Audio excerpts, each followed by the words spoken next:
Corona के मरीजों की संख्या बढ़ने से ऑक्सीजन की मांग भी बहुत ज्यादा बढ़ गई है। इस राज्य को कहां से ऑक्सीजन की सप्लाई हो रही है और केंद्र ने कितने राज्यों का ऑक्सीजन कोटा बढ़ाया है, आप देखिए टॉप 9 हारेगा कोरोना।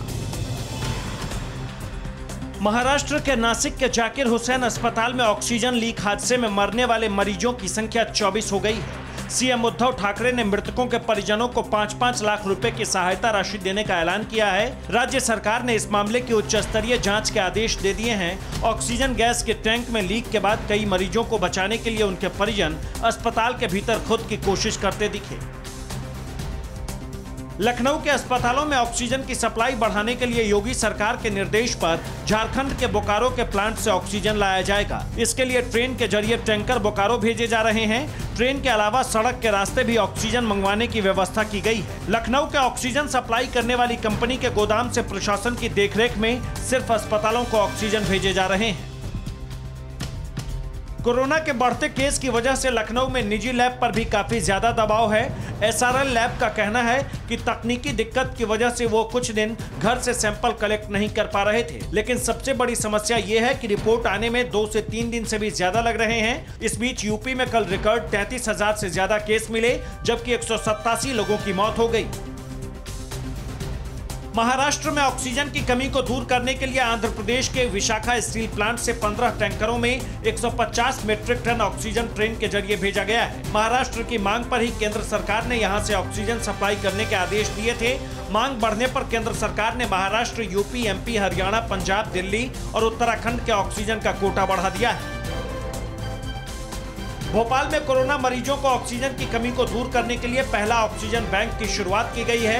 यहां से कोरोना मरीजों को ऑक्सीजन सिलेंडर की मदद की जाएगी। सामाजिक संस्था सरोकार द्वारा शुरू की गई इस ऑक्सीजन बैंक की शुरुआत 40 सिलेंडरों के साथ की गई। मध्य प्रदेश में कल 13,000 से ज्यादा केस मिले, जबकि 75 लोगों की मौत हो गई। यूपी, असम के बाद मध्य प्रदेश, छत्तीसगढ़, केरल और बिहार सरकार ने भी 18 साल से ऊपर के लोगों को मुफ्त में वैक्सीन लगाने का ऐलान किया है। इस बीच कोविशील्ड वैक्सीन बनाने वाली कंपनी सीरम ने राज्य सरकारों और निजी अस्पतालों के लिए नई रेट लिस्ट जारी कर दिए हैं। राज्य सरकारों को 400 और निजी अस्पतालों को 600 रुपए में कोविशील्ड की सिंगल डोज दी जाएगी। झारखंड के सीएम हेमंत सोरेन ने कल कोरोना पर सेना के सीनियर अधिकारियों के साथ हालात की समीक्षा के लिए हाई लेवल बैठक की। हेमंत सोरेन ने सेना से उनके अस्पतालों में भी कोरोना मरीजों के इलाज में सहयोग करने की अपील की। सेना के अधिकारियों ने कहा कि वो कोरोना के खिलाफ जंग में अपनी भूमिका को निभाने को तैयार हैं। झारखंड में 29 अप्रैल तक लॉकडाउन है।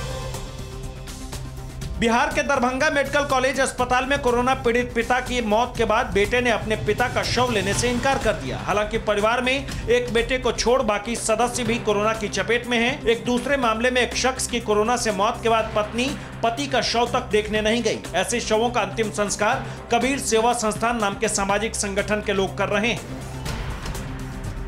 कोरोना काल में कुछ लोग सारी संवेदनाएं और मानवता को बेचने से भी बाज नहीं आ रहे हैं। यूपी के प्रयागराज में फाफामऊ शमशान घाट पर कोरोना संक्रमितों के शव का अंतिम संस्कार के लिए 22,000 रुपए मांगे गए। हंगामा होने पर पुलिस ने मौके पर पहुंचकर मामला शांत कराया। यहां घाट पर लोगों को बिना मोटी रकम दिए अंतिम संस्कार नहीं करने देने का आरोप लग रहा है।